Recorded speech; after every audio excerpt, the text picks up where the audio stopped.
یہ سارا ڈرامہ کیا جا رہا ہے اور ڈرامے میں اس یعنی گھٹیا حد تک یہ لوگ جانے کو تیار ہیں کہ جنسی تشدد کا الزام لگا دیا ہے، جبکہ وہ خود نہیں آج تک اس نے کہا میرے اوپر جو ہے وہ تشدد ہوا ہے۔ تو اگر یہ لوگ صرف اپنے سیاسی بیانیے کا ڈیمیج کنٹرول کرنے کے لیے یہ حرکت کر رہے ہیں تو اس حرکت کو ایکسپوز کرنا یہ ہماری ذمہ داری ہے، اور میں نے جو پولیس کسٹڈی میں ان کا عرصہ گزرا ہے یا ٹائم گزرا ہے کہ میں نے اس کی پوری تصدیق کی ہے۔ میں پوری ذمہ داری سے ایز انچارج منسٹر میں اس بات کو انشور کرتا ہوں کہ اس دوران جو ہے وہ قطعاً نہ ان کے اوپر کوئی تشدد کیا گیا، نہ ذہنی نہ جسمانی، اور انہیں وقت پہ کھانا بھی دیا گیا، کیونکہ ان کو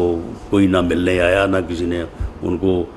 کوئی جو ہے وہ کھانا وغیرہ بھیجا۔ بلکہ اب یہ بات کرنے والی نہیں ہے کہ انہوں نے کسی کو فون کر کے کہا کہ مجھے کپڑے بھجوا دیں، تو پولیس نے کوشش کی کہ وہ کپڑے لے آئیں تو وہ اپنے کپڑے جو ہے وہ تبدیل کر لیں، تو وہ بھی نہیں آیا۔ اس دوران کوئی ان کے ساتھ جو ہے وہ بدسلوکی نہیں ہوئی۔ میں عدالت سے یہ ریکویسٹ کروں گا کہ اس کا علاج جو ہے، اس مکر و فریب کی بیماری کا علاج جو ہے نہ پم ہاسپٹل میں ہے نہ ڈاکٹروں کے پاس ہے، اس کا علاج جو ہے وہ میرے پاس ہے۔ اسے آپ ہمارے حوالے کریں، ہم اس سے جو ہے وہ اس مقدمے کی تفتیش بھی کریں، اور اس کے بعد اگر یہ بالکل تندرست ہو کے جو ہے یہ واپس عدالت میں اور جیل میں اگر نہ جائے تو اس کی بھی ذمہ داری جو ہے میں لینے کو تیار ہوں۔